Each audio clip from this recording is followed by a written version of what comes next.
সব খবর কম সময়ে, সব খবর একসাথে। এক ঘন্টায় দেশ বিদেশ, খেলা, বাণিজ্য, বিনোদন সহ সব ধরনের খবর আপনাদেরকে জানাবো। সঙ্গে থাকছি টিনা নন্দী। খুব বড় করে নয়, সংক্ষেপে জানিয়ে দেব গেল 24 ঘন্টার সব বড় খবর। নতুন প্রজাতির করোনা ভাইরাসের প্রকোপের পর কার্যত একঘরে হয়ে পড়েছে ব্রিটেন। সংক্রমণ এড়াতে দেশটির সাথে ফ্লাইট বন্ধ করে দিয়েছে 40টির বেশি দেশ। পণ্য পরিবহন বন্ধ রেখেছে ফ্রান্স সহ ইউরোপের প্রতিবেশীরা। ফলে বড়দিনের আগ মুহূর্তে নতুন সংকটে ব্রিটিশরা। এদিকে সতর্কতা হিসেবে নিজেদের সীমান্ত পুরোপুরি বন্ধ করেছে সৌদি আরব, ওমান, কুয়েত। ব্রিটেনের দৈনন্দিন চাহিদা 70% খাদ্য ইউরোপ থেকে আমদানি করতে হয়। জল, আকাশ, স্থল সব পথই বন্ধ হয়ে যাওয়ায় চরম খাদ্য এবং জরুরি পণ্য সংকটের শঙ্কায় ব্রিটিশরা। সংকট নিরসনে ইউরোপের নেতাদের সাথে আলোচনা করছেন ব্রিটিশ প্রধানমন্ত্রী।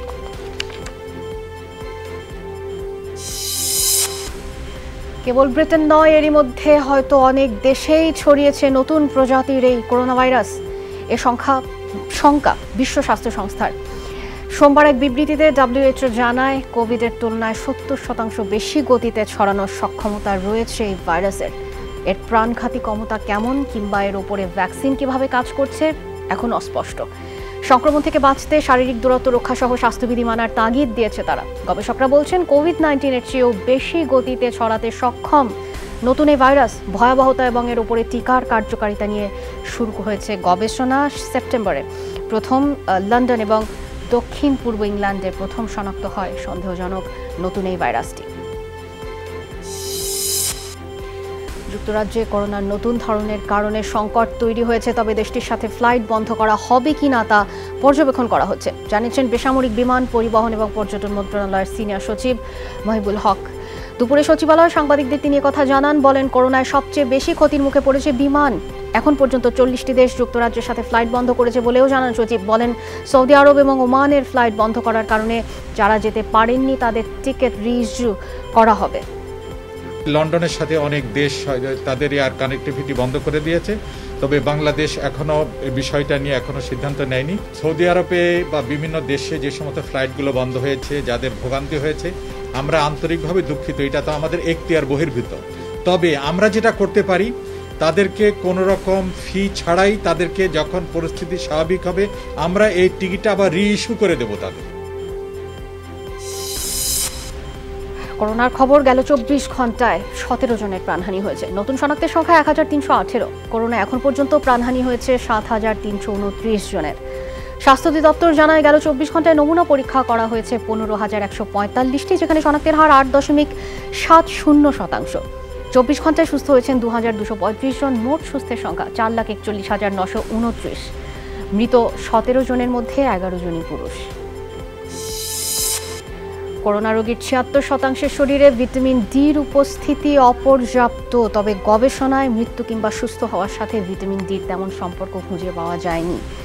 সকালে করোনা আক্রান্ত রোগীদের ভিটামিন ডি লেভেল নিয়ে গবেষণার ফল প্রকাশ করে মুগদা হাসপাতালের মেডিসিন বিভাগ, যেখানে বলা হয় প্রতি মিলিলিটারে 10 থেকে 30 ন্যানোগ্রাম ভিটামিন ডি মিলেছে অধিকাংশ রোগীর শরীরে। কেবল মুগদা হাসপাতালে ভর্তি রোগীদের ওপর এই গবেষণা চালানো হয়। ভিটামিন ডি লেভেলের সাথে মর্টালিটি প্লাস সিভিয়ারিটির কোনো সিগনিফিক্যান্ট কোরিলেশন আমাদের স্টাডিতে আমরা পাইনি। মানুষ ঘরে ঘরে ভিটামিন ডি মজুত করে রেখেছেন। আমাদের ফার্মাসিউটিক্যালসগুলো বেশি বেশি ওষুধ তৈরি করেছে এবং প্রায় আমরা ডাক্তাররাও প্রায় প্রতিটা রোগীকে ভিটামিন ডি খেতে দিয়েছি। বিশুদ্ধ পানি এবং স্বাস্থ্যসম্মত স্যানিটেশনের আওতায় আসবে গ্রামের 80 লাখ মানুষ। করোনা ঠেকাতে হাত ধোয়ার ব্যবস্থা হবে দেশ জুড়ে। এজন্য প্রায় 1800 কোটি টাকার প্রকল্প অনুমোদন দিয়েছে জাতীয় অর্থনৈতিক পরিষদের নির্বাহী কমিটি একনেক। এতে অর্থায়ন করবে বিশ্ব ব্যাংক এবং AIIB। এ সময় সারা দেশের গ্যাসের জন্য প্রিপেইড মিটার চালুর অনুশাসন দেন প্রধানমন্ত্রী শেখ হাসিনা। কমিউনিটি ক্লিনিকগুলিতে পানি সরবরাহ, স্যানিটেশন এবং হাইজিন পরিষেবাগুলির ব্যবস্থা করা এবং ব্যবহার বৃদ্ধি।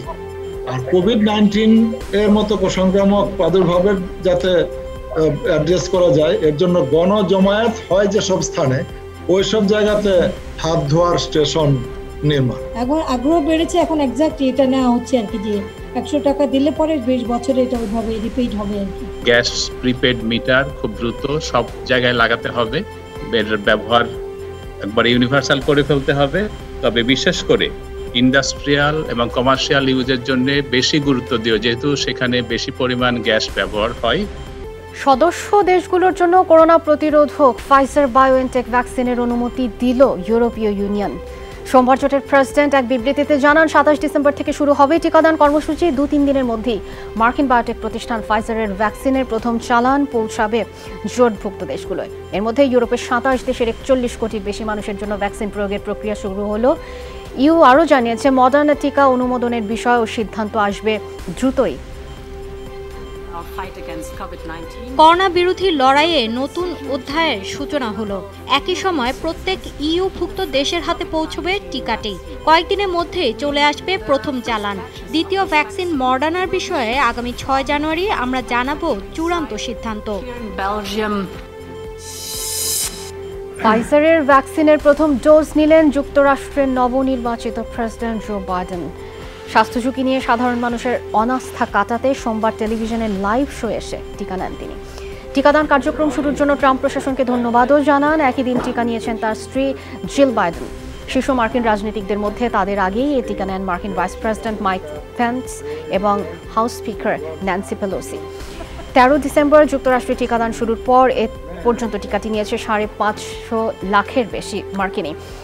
২০ জানুয়ারি প্রেসিডেন্ট হিসেবে শপথ নেওয়ার পর প্রথম ১০০ দিনে ১০ কোটি নাগরিককে টিকার আওতায় আনার লক্ষ্য নিয়েছে বাইডেন প্রশাসন। যুক্তরাষ্ট্রে আনুষ্ঠানিকভাবে শুরু হয়েছে মার্কিন বায়োটেক মডার্নার করোনা টিকা প্রয়োগ। এর ফলে এক সপ্তাহের ব্যবধানে দুটো টিকার প্রয়োগ শুরু হলো এই দেশে। সোমবার প্রথম টিকাটি নেন নিউ ইয়র্কের নার্স আর্লেন রামিরেজ। নর্থওয়েল হেলথসের Long Island Jewish Valley Stream হাসপাতালের এই নার্স করোনা ভাইরাসে হারিয়েছেন তার বাবা সহ পরিবারের একাধিক স্বজনকে। নিজেও গুরুতর অসুস্থ হয়ে হাসপাতালে ছিলেন টানা ৩৬ দিন। সীমান্ত সমস্যা নিয়ে বিএনপির কর্মসূচি লোক দেখানো। মন্তব্য আওয়ামী লীগের সাধারণ সম্পাদক এবং সড়ক পরিবহন ও সেতুমন্ত্রী ওবায়দুল কাদেরের। সকালে ভিডিও কনফারেন্স সিলেট শ্রীমঙ্গল এবং সিলেট হবিগঞ্জ রুটে বিআরটিসির বাস সার্ভিস উদ্বোধনী অনুষ্ঠানে এসব কথা বলেন তিনি। মন্ত্রী আরও বলেন, বিএনপির গণতন্ত্র হচ্ছে তাদেরকে নির্বাচনে জয়ী হওয়ার গ্যারান্টি দেয়া। তাদের গণতন্ত্র হচ্ছে হাওয়া ভবনের লুটেরা সাম্রাজ্য পুনঃপ্রতিষ্ঠা করা এবং নির্বাচনে অংশ নিয়ে ভোটের দিন সরে যাওয়া। ওবায়দুল কাদের আরও বলেন, সরকার সীমান্ত এলাকায় স্থিতিশীলতা রক্ষা এবং উন্নয়নে অত্যন্ত আন্তরিক। ঘনিষ্ঠ ইস্যুতে উদাসীনতা, নির্বাচন বিমুখতা, বিএনপি রাজনীতিতে এইসব কারণে নিজেদেরকে অপ্রাসঙ্গিক করে তুলছে। কর্মসূচি আমরা দেখতে পাচ্ছি লোক দেখানো কর্মসূচি তারা দিচ্ছেন। স্বাধীনতার চেতনা ধ্বংস করে সরকার একদলীয় শাসনের দিকে দেশকে নিয়ে যাচ্ছে, এমন মন্তব্য করেছেন বিএনপি মহাসচিব মির্জা ফখরুল ইসলাম আলমগীর। বলছেন, ক্ষমতায় টিকে থাকতে দেশের স্বাধীনতা সার্বভৌমত্ব বিপন্ন করে দিচ্ছে ক্ষমতাসীনরা। গুলশানে বিএনপি চেয়ারপারসনের রাজনৈতিক কার্যালয়ে সংবাদে বিএনপি নেতারা বলেন, নিজেদের স্বার্থে সরকার সব প্রতিষ্ঠানকে ধ্বংস করে দিয়েছে। স্বাধীনতার সুবর্ণ জয়ন্তী উপলক্ষে দলীয় কর্মসূচি জানাতে বিএনপির সংবাদ সম্মেলন। উদযাপন কমিটির আহ্বায়ক জানিয়েছেন, সুবর্ণ জয়ন্তীতে বছর জুড়ে নানা আনুষ্ঠানিকতা থাকবে। উৎসবের কর্মসূচি সফল করতে ১৫টি বিষয়ভিত্তিক আর 10টি বিভাগীয় কমিটি গঠন করা হয়েছে। তার মাধ্যমে বাংলাদেশে একদম তৃণমূল পর্যন্ত এবং বহির্বিশ্বে পৃথিবীর বিভিন্ন ক্যাপিটালে আমরা এই সুবর্ণ জয়ন্তী সারা বছর পালন করার আমরা কর্মসূচি গ্রহণ করেছি। এই সরকার স্বাধীনতার সমস্ত চেতনাকে ধ্বংস করে দিয়েছে। তারা বিচার বিভাগের স্বাধীনতাকে তারা দলীয়করণ করার নষ্ট করেছে এবং দলীয়করণ করছে। তারা অর্থনীতিকে আজকাল লুটপাটের অর্থনীতিতে পরিণত করেছে। তারা পার্লামেন্টকে পুরোপুরি একটা অকেজো একটা পার্লামেন্ট তৈরি করেছে।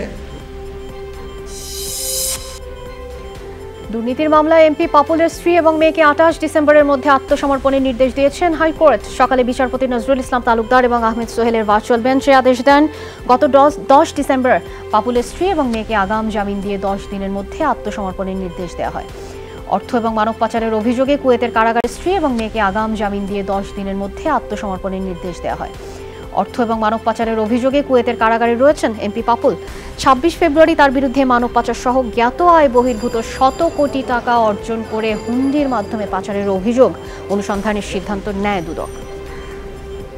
যেহেতু ১০ দিনের সময় পার হওয়ার পথে কারেকশন অ্যাপ্লিকেশন দিয়েছেন, হাইকোর্ট কারেকশনটা সংশোধন করে দিয়ে ওদের সংশোধনের দরখাস্তটা মঞ্জুর করে বলেছেন ২৮ তারিখের মধ্যে ২৮ ডিসেম্বর 20 সোমবারের মধ্যে ওনাকে পজিটিভলি উইদাউট এনি ফেল আত্মসমর্পণের নির্দেশ দিয়েছে। মানব পাচার এবং মানি লন্ডারিং এর অভিযোগে লক্ষ্মীপুরের সংসদ সদস্য কাজী শহীদ ইসলাম পাপুলের বিরুদ্ধে পল্টন থানায় আরেকটি মামলা করা হয়েছে। এছাড়া উল্লেখ করা হয় মানব পাচারের মাধ্যমে অর্জিত আয় জমা এবং স্থানান্তর এবং নামে বেনামে স্থাবর অস্থাবর সম্পদে রূপান্তর করেন তিনি। কুয়েত গমনেচ্ছু বিভিন্ন ব্যক্তির নিকট থেকে জনপ্রতি 5 থেকে 7 লাখ টাকা আদায়ও করেন। সব মিলিয়ে যা দাঁড়ায় 38,22,40,567 টাকায়। এই টাকা পাপুল তার মেয়ে ওয়াফা ইসলাম এবং শালিকা জেসমিন প্রধানের ব্যাংকের মাধ্যমেই লেনদেন করা হয়। পরবর্তীতে যা পাচার করা হয় দেশের বাইরে। অবৈধ সম্পদ অর্জনের মামলায় নরসিংদী জেলা যুব মহিলা লীগের বহিষ্কৃত সাধারণ সম্পাদক শামীমানুর পাপিয়া এবং তার স্বামী মফিজুর রহমানকে দ্বিতীয় দিনের মতো জিজ্ঞাসাবাদ করেছে দুদক। সকালে তাদের সেগুনবাগিচায় দুদকের প্রধান কার্যালয়ে জিজ্ঞাসাবাদ করেন তদন্ত কর্মকর্তারা। গেল 4 অগস্ট 6,24,18,000 টাকার জ্ঞাত আয় বহির্ভূত সম্পদ অর্জনের অভিযোগে পাপি এবং তার স্বামীর বিরুদ্ধে মামলা করে দুদক। মামলায় বলা হয় আসামিরা জ্ঞাত আয় বহির্ভূত সম্পদ অর্জন করেছেন চলতি বছরের 22 ফেব্রুয়ারি শামীমানুর পাপিয়া এবং তার স্বামী মফিজুর বিদেশে পালিয়ে যাওয়ার সময় ঢাকার বিমানবন্দর থেকে তাদেরকে গ্রেফতার করে র্যাব। অবৈধভাবে 297 কোটি টাকার বেশি অর্জনের অভিযোগে জিকে শামীমের বিরুদ্ধে মামলা অনুমোদন দিয়েছে দুর্নীতি দমন কমিশন। মঙ্গলবার মামলা তদন্ত কর্মকর্তার আবেদনের প্রেক্ষিতে মামলার অনুমোদন দেওয়া হয়। কমিশনের সচিব আনোয়ার হোসেন জানান তদন্তে জিকে শামীমের অবৈধ অর্থ উপার্জনের সত্যতা পেয়েছে তদন্ত কর্মকর্তা। সে ক্যাসিনো এবং সিন্ডিকেটের মাধ্যমে এসব অর্থ উপার্জন করেছে। অবৈধভাবে অর্জিত 297 কোটি টাকার মধ্যে 217 কোটি টাকাই সে তার মায়ের নামে এফডিআর করেছে। দুদক সচিব জানায় স্বজনদের দুর্নীতি রোধে পরিবারের সদস্যদেরও সজাগ থাকা উচিত। তদন্তে এটি পাওয়া গেছে যে তার আয় বহির্ভূত এই টাকার সম্পদ আছে, সেজন্যই মামলা করার জন্য কমিশনের কাছে প্লেস করা হয়েছে। কমিশন সদয় হয়ে এটা অনুমোদন করেছে। প্রত্যেক পরিবার থেকেও তো দুর্নীতির বিরুদ্ধে যে একটা অবস্থান নেয়ার প্রয়োজন বলে মনে করছি এবং এটা সে ধরনেরই মেসেজ।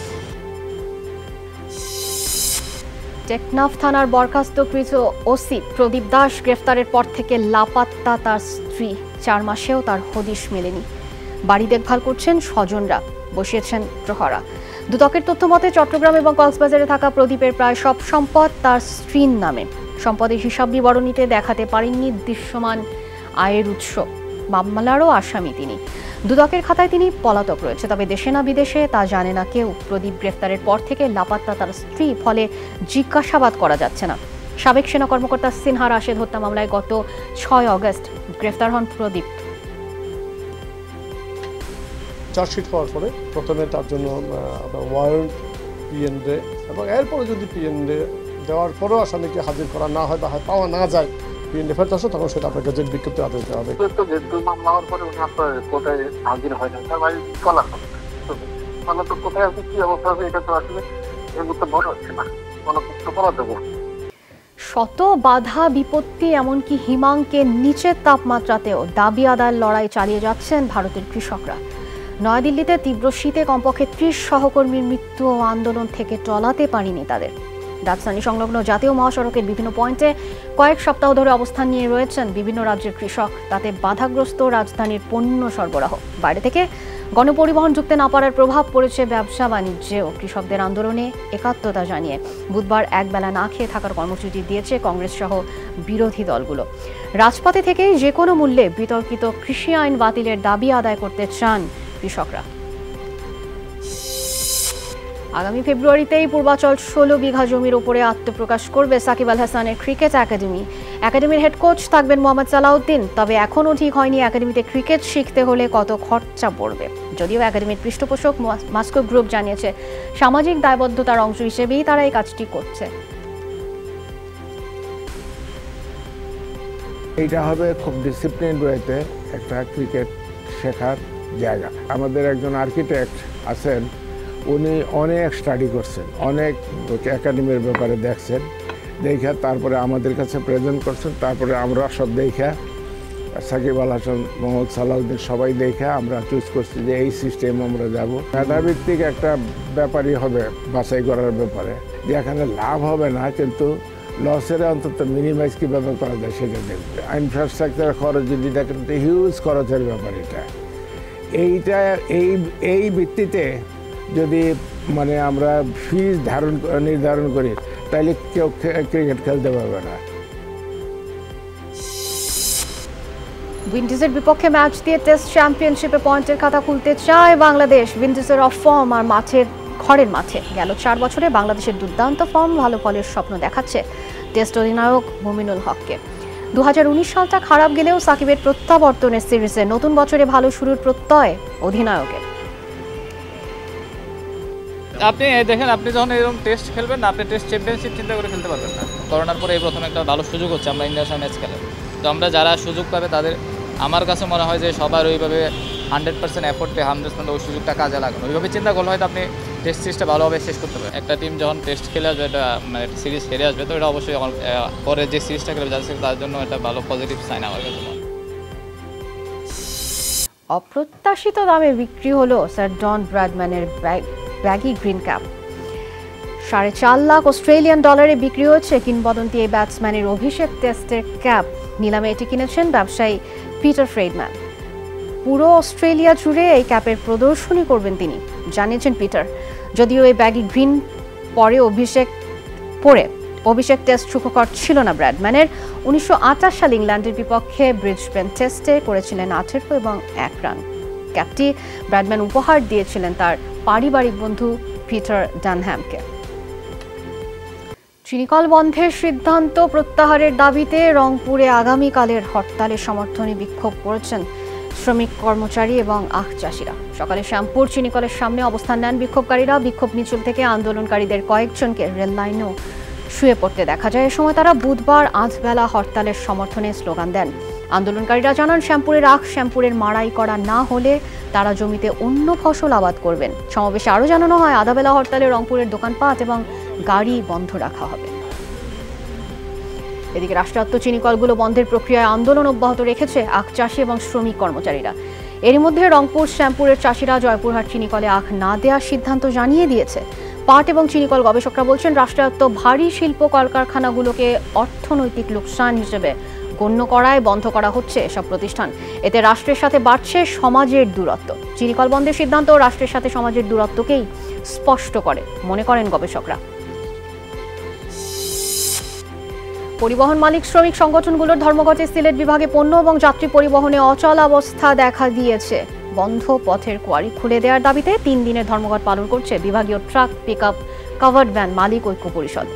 তাদের সাথে একাত্মতা জানিয়েছে সিলেট এবং হবিগঞ্জ বাস, মিনিবাস মালিক শ্রমিক সংগঠনগুলো।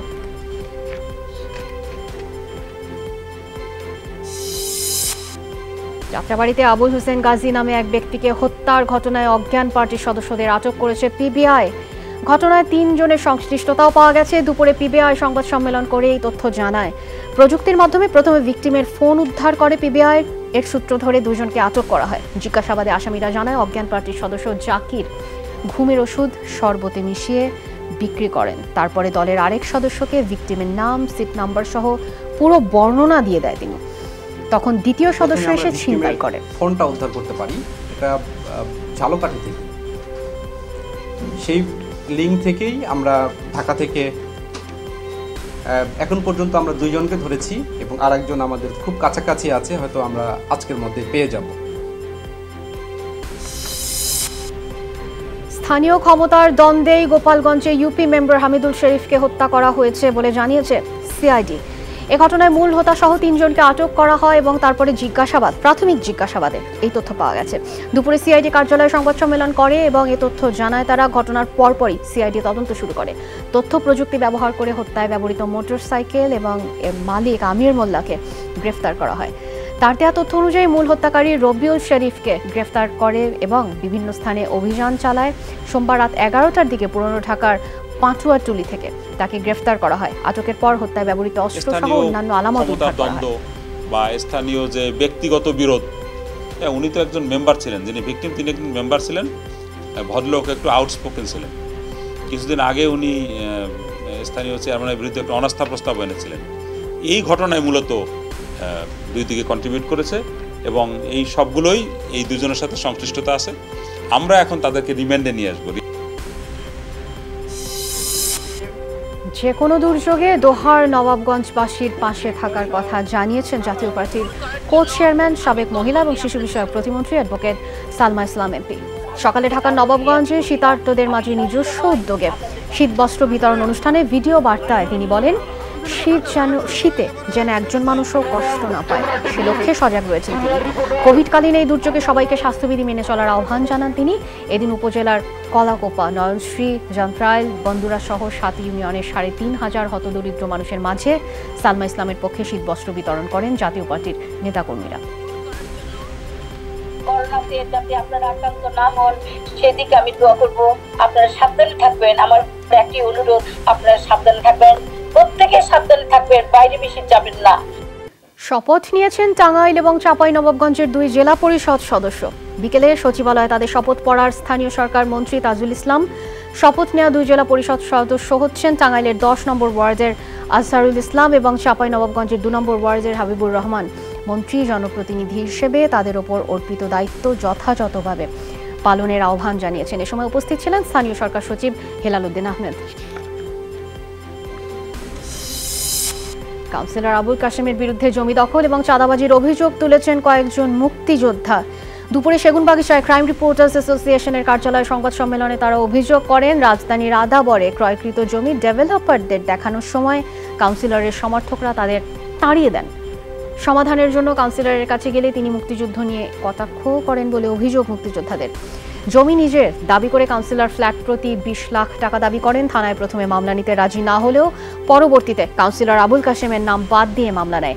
সমস্যা সমাধানে স্বরাষ্ট্রমন্ত্রী এবং প্রধানমন্ত্রীর হস্তক্ষেপ কামনা করছেন মুক্তিযোদ্ধারা। নজিরবিহীন যান্ত্রিক ত্রুটির কবলে পড়ল মসজিদুল হারামের সাউন্ড সিস্টেম। মঙ্গলবার ভোররাতে এই ত্রুটির কারণে ফজরের আজান শোনা যায়নি। আজান শুরুর পরপরই বন্ধ হয়ে যায় লাউডস্পিকার। প্রায় 1 ঘন্টা 20 মিনিট পর ঠিক হয় সাউন্ড সিস্টেম। মুসলিম বিশ্বের সবচেয়ে পবিত্র এবং গুরুত্বপূর্ণ এই মসজিদে এমন যান্ত্রিক গোলযোগ আগে কখনো হয়নি। 2014 সালে অত্যাধুনিক সাউন্ড সিস্টেমের অংশ হিসেবে 6000-এর বেশি লাউডস্পিকার যুক্ত হয় মসজিদুল হারাম এবং আশেপাশের এলাকায়, যাতে 9 কিলোমিটার দূর পর্যন্ত স্পষ্ট আজানের শব্দ শোনা যায়। রমজান এবং হজের সময় এসব লাউডস্পিকারেই খুতবা শুনতে পান ধর্মপ্রাণ মুসলমানরা। কর্তৃপক্ষের দাবি, এটাই পৃথিবীর সবচেয়ে বড় এবং শক্তিশালী সাউন্ড সিস্টেম। আবারও সক্রিয় হাওয়াইয়ের কিলাওয়া আগ্নেয়গিরি। তীব্র তাপে শুকিয়ে গেছে পর্বতের চূড়ার আস্ত হ্রদটি। রোববার রাত থেকে অগ্নুৎপাত শুরু হয় এখানে। কবে নাগাদ উদ্গীরণ থামবে নিশ্চিত নন গবেষকরা। প্রথম কয়েক ঘন্টা লাভা উদ্গীরণের সময় বারবার বিস্ফোরণে কেঁপে ওঠে গোটা এলাকা। একই সাথে বাষ্পে পরিণত হয় হ্রদের সব পানি। 2019 সালে পর্বতের চূড়ায় হ্রদটি আবিষ্কার করেন একদল পর্বতারোহী। বড়দিন পালনে মানুষের জন্য মহামারী বড় বাধা হলেও পশু পাখিদের মধ্যে লেগেছে উৎসবের আমেজ। অস্ট্রেলিয়ার লাইফ সিডনি অ্যাকোয়ারিয়ামে দেখা মিলল একদল উৎসব মুখর পেঙ্গুইনের। বিধিনিষেধ তাদের ওপর বহাল হয়নি, তাই দিব্যি বরফে চলছে তাদের খেলাধুলো। 2 মাস বয়সী পেঙ্গুইনগুলোর এটাই প্রথম বড়দিন, তাই লাল সবুজ বল, ক্রিসমাস ট্রি সহ নানা উপকরণে জমকালো সাজে সাজানো হয়েছে তাদের বাড়ি। টানটান উত্তেজনার মধ্যে বৈদ্যুতিক খুঁটিতে আটকা পড়া এক সান্তা ক্লজকে উদ্ধার করা হলো। সোমবার যুক্তরাষ্ট্রের ক্যালিফোর্নিয়ায় ঘটে এই ঘটনা। ফায়ার সার্ভিস জানায়, বড়দিন সামনে রেখে সান্তা ক্লজের পোশাকে প্যারাগ্লাইডিং করছিল এই ব্যক্তি। আকাশ থেকেই স্থানীয় বাচ্চাদের চকোলেট বিতরণ করছিলেন তিনি। হঠাৎ নিয়ন্ত্রণ হারিয়ে ফেলেন। কাছের এক বৈদ্যুতিক খুঁটির তারে পেঁচিয়ে যায় গ্লাইডিং বেলুনের সুতো। স্থানীয় ফায়ার সার্ভিসের চেষ্টায় ছোটে সেই জট সুস্থ এবং নিরাপদেই উদ্ধার করা সম্ভব হয়েছে এই সান্তা ক্লজকে। শুরু হলো ফেডারেশন কাপ। উদ্বোধনী ম্যাচে বসুন্ধরা কিংস 3-0 গোলে হারিয়েছে রহমতগঞ্জকে। ম্যাচের শুরু থেকেই দাপুটে ছিল কিংসরা। প্রথমার্ধে 43 মিনিটে রাউলের গোলে লিড নিয়ে বিরতিতে যায় তারা। এরপরে দ্বিতীয়ার্ধের শুরুতে আবারও জেকে বসে কিংস। রবিনহুর গোলে ব্যবধান বাড়ায় তারা। গোল শোধে মরিয়া রহমতগঞ্জ একাধিক চেষ্টা করলেও সফল হয়নি। উল্টো 65 মিনিটে আলামাসের আত্মঘাতী গোলে আরও পিছিয়ে পড়ে তারা। শেষ পর্যন্ত 3-0 গোলে জয় নিয়ে মাঠ ছেড়েছে বসুন্ধরা কিংস।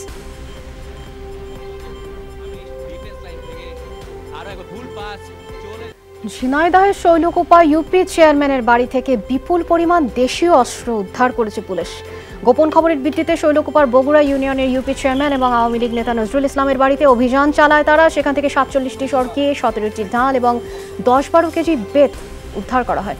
স্থানীয়রা জানায়, এসব অস্ত্র ব্যবহার করে দীর্ঘদিন ধরেই ইউনিয়নের আধিপত্যের লড়াই চলছে। এ সময় 2 জন কারিগরকে আটক করেছে পুলিশ। ইউপি চেয়ারম্যান নজরুলকে পাওয়া যায়নি। কুষ্টিয়ায় ব্রিটিশ বিরোধী আন্দোলনের নেতা বিপ্লবী বাঘা যতীনের ভাস্কর্য ভাঙচুরের ঘটনায় ইউনিয়ন যুবলীগ সভাপতি আনিসের নাম আশায় চলছে নানা কানাঘুষা। এবারে ঘটনায় আরেকটি নাম নিয়ে চলছে আলোচনা। তিনি বর্তমান কয়া ইউপি চেয়ারম্যান এবং জেলা যুবলীগ সাধারণ সম্পাদক জিয়াউল ইসলাম স্বপন। বিভিন্ন স্তরের নেতাকর্মী এবং স্থানীয়দের সাথে কথা বলে এমন তথ্যই মিলেছে। পুরো বিষয়টি নিয়ে বিব্রত ক্ষমতাসীন দলের নেতাকর্মীরা। ভাস্কর্য ভাঙচুরের মামলায় গ্রেফতার যুবলীগ নেতা আনিসুর রহমান সহ তিন দিনের রিমান্ডে রয়েছে তিনজন।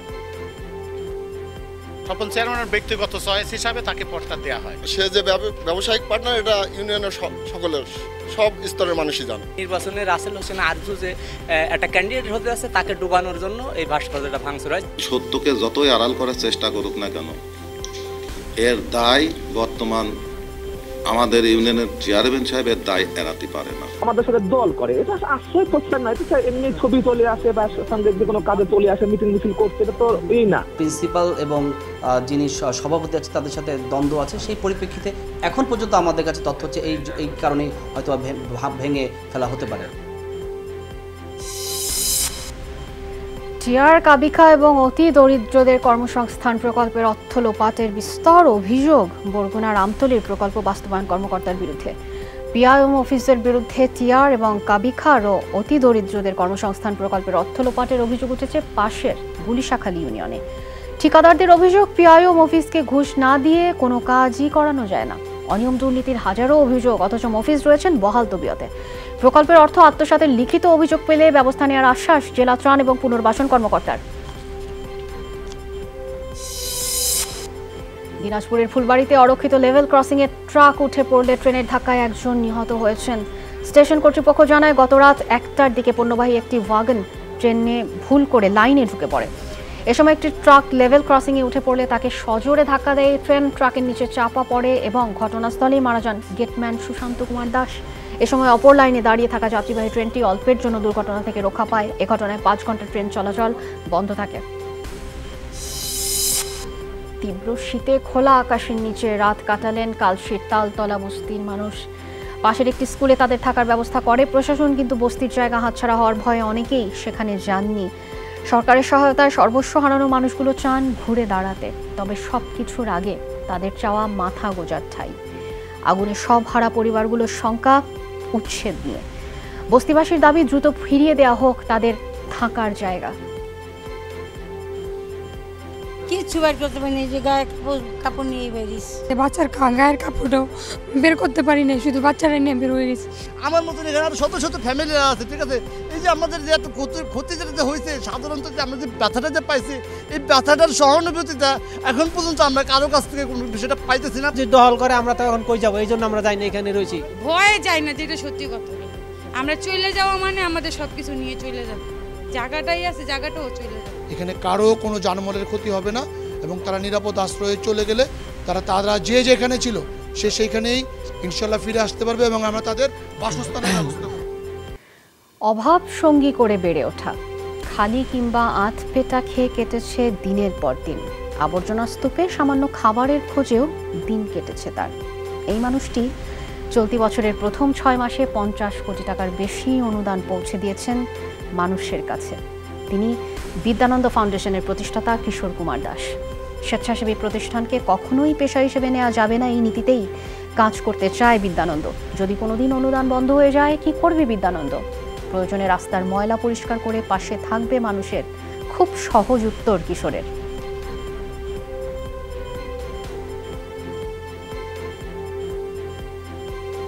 আমাদের অনেকগুলো দিন ছিল যেদিন আসলে বাজারটা হইতোই না, যেটা বাজারটা হইতে হয়তো বিকাল হয়ে গেছে, কিংবা অনেক সময় দেখা গেছে কি হতে পারে শুধুমাত্র শাক পাতা এই ধরনের খাবার খাওয়া হয়েছে। আমরা যে জিনিসটাতে খুব ভালোভাবে সক্ষম হয়েছি সেটা হচ্ছে আমাদের এই অ্যাডমিন স্যালারি বলে তেমন কিছুই নেই, কারণ আমাদের এক্সিকিউটিভ বোর্ড মেম্বার হচ্ছে ফ্রি অফ কস্টে কাজ করেন। আমাদের ট্রাভেল কস্ট নাই, আমাদের প্রশিক্ষণ নাই। সো দেখা যায় কি যেতে এগুলো নাই, ফলে দেখা যায় আমাদের পুরো টাকাটাই কোথায় যাচ্ছে, গ্রহীতার কাছে যাচ্ছে। আমরা এমন কিছু ট্রান্সপারেন্সি প্রসেস নিশ্চিত করি যেটা আর কেউ করে না। যেমন বাংলাদেশে ভলান্টিয়ার অর্গানাইজেশন কিন্তু অডিট করা বাধ্যতামূলক না এবং কেউ করে না, ভলান্টিয়ার অর্গানাইজেশন অডিট করেই না। আমরা একমাত্র ভলান্টিয়ার অর্গানাইজেশন যারা সেই 2013 সাল থেকে প্রতিটা হিসাব আমরা অডিট করাই। পুরোপুরি প্রস্তুত চীন বাংলাদেশ বন্ধুত্ব প্রদর্শনী কেন্দ্র। রাজধানীর অদূরে পূর্বাচলে তৈরি করা হয়েছে বিশাল কমপ্লেক্স। মূলত বাণিজ্য মেলা, আন্তর্জাতিক প্রদর্শনী এবং সম্মেলন আয়োজনের মধ্য দিয়ে ব্যবহৃত হবে আধুনিক এই স্থাপনা। দুটি কনফারেন্স হলে 800 স্টলে তুলে ধরা যাবে হরেক রকম পণ্যের প্রসাধনী। প্রধানমন্ত্রীর অনুমোদন মিললে পূর্বাচলের এই কেন্দ্রেই মার্চে অনুষ্ঠিত হবে ঢাকা আন্তর্জাতিক বাণিজ্য মেলা।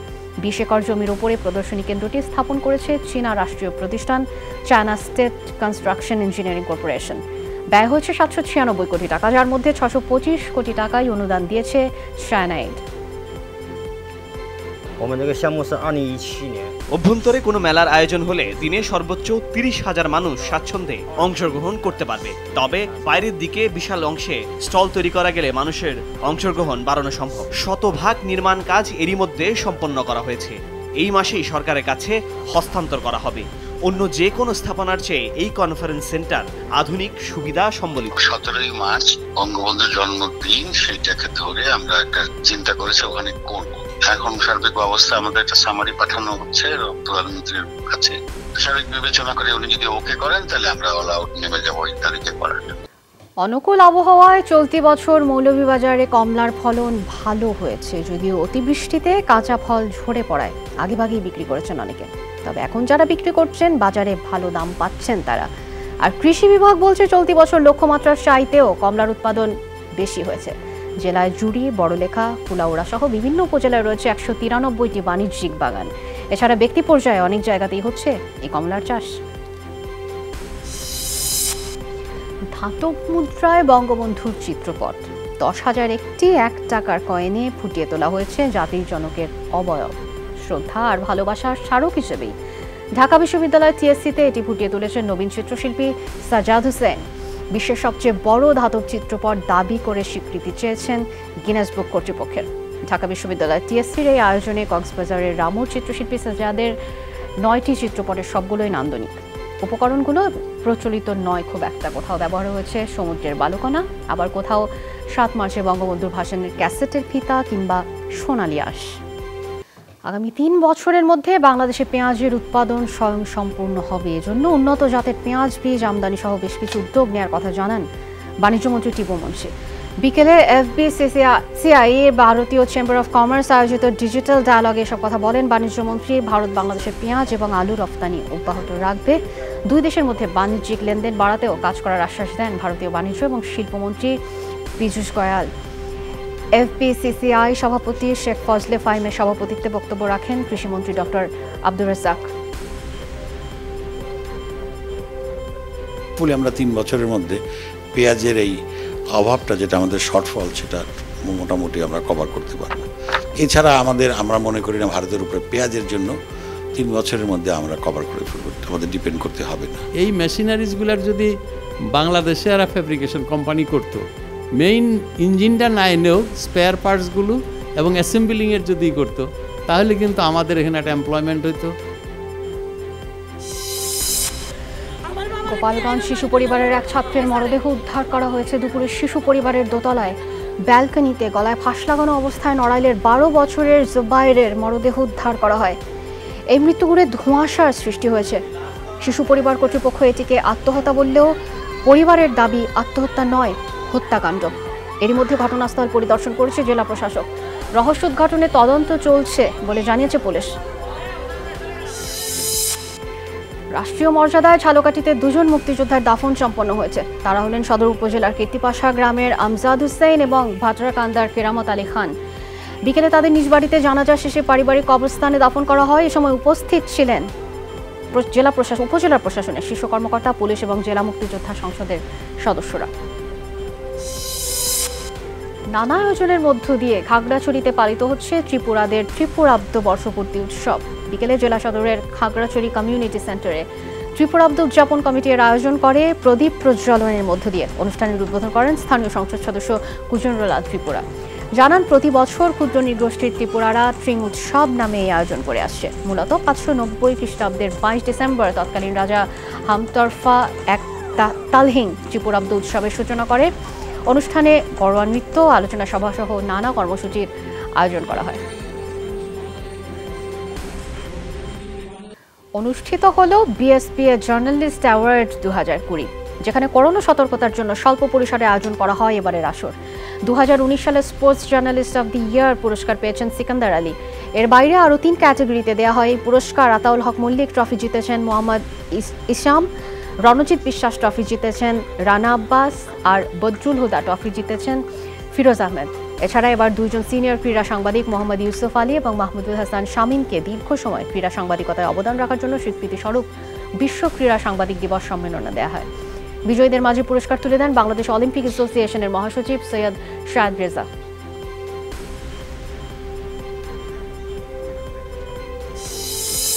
গ্রেফতার হয়েছিলেন ভারতীয় ক্রিকেটার সুরেশ রায়না।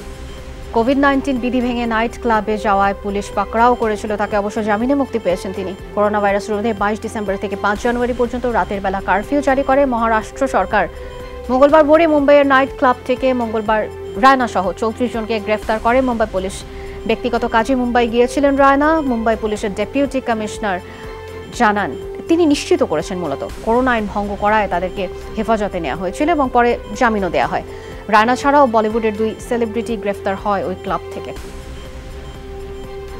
মার্কিন সামরিক প্রশিক্ষণ কেন্দ্রে ভয়াবহ জালিয়াতির ঘটনা ধরা পড়েছে। পরীক্ষায় নকলের দায়ে অভিযুক্ত হয়েছেন অভিজাত মিলিটারি একাডেমির ওয়েস্ট পয়েন্টের 73 ক্যাডেট। কর্তৃপক্ষ জানায় মে মাসে ক্যালকুলাস পরীক্ষায় নকল করেন এসব শিক্ষার্থী। করোনার কারণে তখন অনলাইনে ক্লাস এবং পরীক্ষা নিচ্ছিল কর্তৃপক্ষ, যাতে অংশ নেয় মিলিটারি একাডেমির প্রথম বর্ষের 1200 ক্যাডেট। এর মধ্যে 73 জনের উত্তরপত্রে ক্যালকুলাস বিষয়ে একই ধরনের ভুল দেখতে পান পরীক্ষকরা। পরে 59 ক্যাডেট স্বীকার করেন নকল করার কথা। এ ঘটনায় বিব্রত মার্কিন বাহিনী জানিয়েছে শাস্তি দেওয়া হবে দোষীদের। যুক্তরাষ্ট্রের শীর্ষ সামরিক একাডেমি হিসেবে বিবেচনা করা হয় ওয়েস্ট পয়েন্টকে।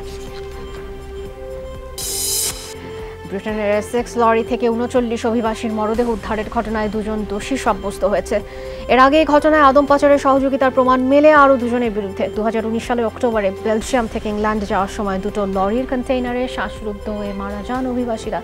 মৃত্যুর আগে রেফ্রিজারেটরের লরির ছাদ ভাঙার চেষ্টাও করেন তারা। 15 থেকে 44 বছর বয়সী নিহত অভিবাসীদের সবাই ছিলেন ভিয়েতনামের নাগরিক। বড় অঙ্কের অর্থের বিনিময়ে সিগারেট পরিবহনের আড়ালে লরিতে তাদের পাচার করা হচ্ছিল। এ ঘটনায় 2 লরি চালক সহ এ পর্যন্ত পাচারকারী দলের মোট 4 সদস্যকে দোষী সাব্যস্ত করেছেন আদালত। টানটান উত্তেজনার মধ্যে বৈদ্যুতিক খুঁটিতে আটকা পড়া সান্টা ক্লজকে উদ্ধার করা হলো, যে ঘটনা আপনাদেরকে আগেই জানিয়েছি। বড় ক্ষতির আশঙ্কা করা হয়েছিল, যদিও বড় কোনো ক্ষতি হয়নি। তবে এই ঘটনা থেকে একটা সতর্কবার্তা বৈশ্বিক সবার কাছে পৌঁছে দিচ্ছে, এই ধরনের ঝুঁকি যেন কেউ না নেয়, মূলত সেটাই তাদের বার্তা। এই ছিল এখনকার সব খবরে। এতক্ষণ যারাই সাথে ছিলেন অনেক ধন্যবাদ। আগামী রাত 12টায় আবার দেখা হবে। সেই অবধি প্রত্যেকে ভালো থাকবেন, সুস্থ থাকবেন, সাবধানে থাকবেন, সতর্ক থাকবেন। শুভরাত্রি।